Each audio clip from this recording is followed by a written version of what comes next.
Welcome to the Learning Pines YouTube. We hope this video helps. You begin by confirming your phone or router supports the right 5G bands and that your carrier plan is enabled.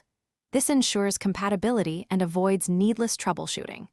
Once done, verify APN and network settings so your device can authenticate on the 5G core. Make sure to position the device near a window or higher floor for initial testing.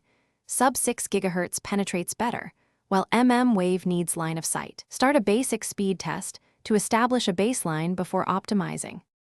You now refine settings and hardware to maximize throughput and stability. First, switch to 5G only or 5G first mode so the device prioritizes the faster network. This reduces unnecessary 4G fallback. Next, update firmware and carrier profiles because small patches often fix connectivity and handoff issues.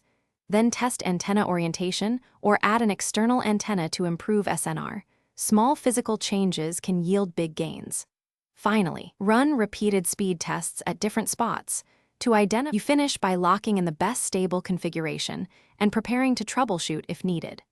Once your placement and settings are settled, consider manually locking to the strongest band when roaming or in congested areas to avoid constant handoffs.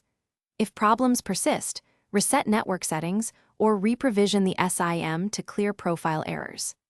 If that still fails, contact your carrier and provide signal levels, band information, and timestamps so technicians can diagnose tower side or provisioning faults quickly. Thanks for watching. Consider subscribing if we helped you.